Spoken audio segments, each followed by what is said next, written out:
तो चलिए ईट Chhattisgarh YouTube channel की और एक नई वीडियो पे आप सभी लोगों का बहुत बहुत स्वागत है। जी हाँ, सीएम भूपेश बघेल की बस्तर दौरे।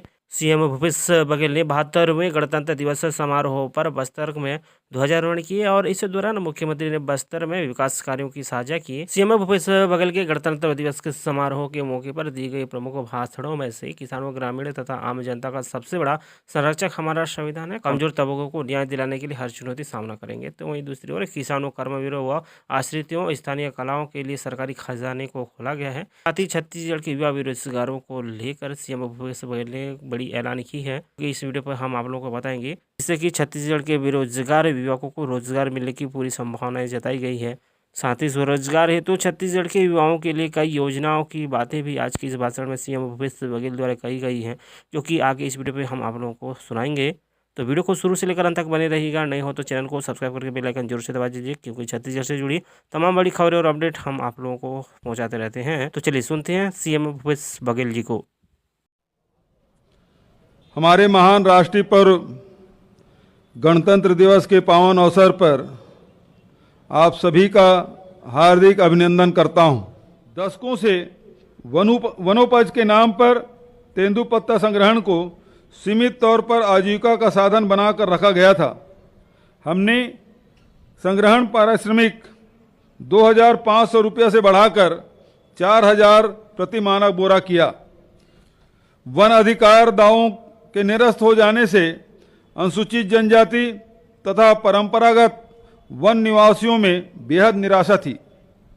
हमने निरस्त दावों की पुनः समीक्षा से बड़े पैमाने पर काबिज जमीन का विधिवत अधिकार देकर बड़े पैमाने पर आशा का संचार किया।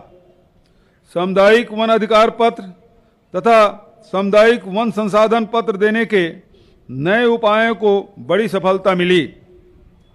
अब हमने वन अधिकार पट्टाधारियों से भी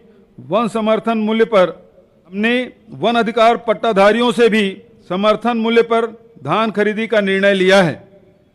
हमारी जिम्मेदारी संभालने के पहले लगभग 15 लाख किसानों का पंजीयन ही हुआ था, जबकि इस साल 21,52,485 किसानों का पंजीयन हुआ है।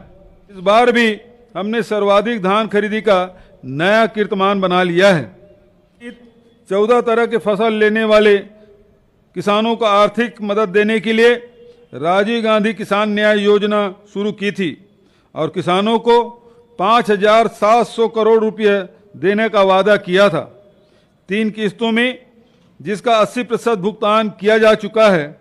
इसी वित्तीय वर्ष में 100% भुगतान भी कर दिया जाएगा।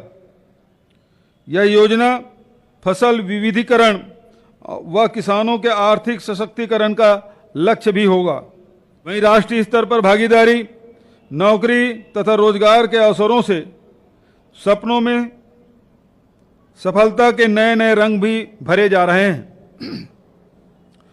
विभिन्न विभागों द्वारा ब्लॉक स्तर पर किए जाने वाले निर्माण कार्यों में युवा बेरोजगारों को एक बार में 20 लाख रुपये तथा वर्ष में अधिकतम 50 लाख रुपये तक कार्य आवंटित करने के लिए इस श्रेणी एकीकृत पंजीयन की व्यवस्था की गई है।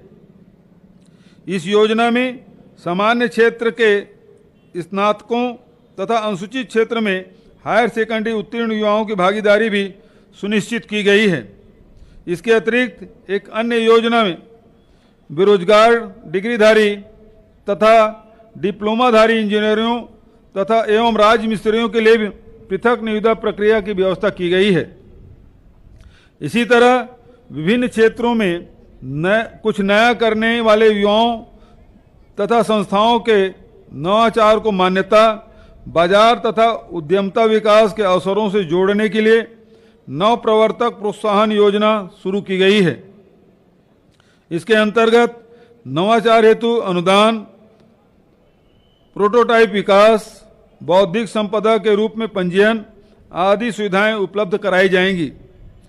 जी हाँ, आप सुन रहे थे छत्तीसगढ़ मुख्यमंत्री माननीय श्री भूपेश बघेल जी को, जिन्होंने बस्तर दौरे पर गणतंत्र दिवस के मौके पर अपने भाषणों में से प्रमुख बिंदु जो कि आज की इस वीडियो पे हमने आप लोगों के साथ साझा की। उम्मीद करते हैं वीडियो अच्छा लगा तो अपना प्यार और सपोर्ट बनाए रखिए, वीडियो को लाइक कीजिए और चैनल को सब्सक्राइब नहीं किया तो सब्सक्राइब जरूर से कर लीजिए और अपना प्यार और सपोर्ट बनाए रखिएगा। मिलते हैं अगली वीडियो पर और एक नए अपडेट के साथ। नमस्कार।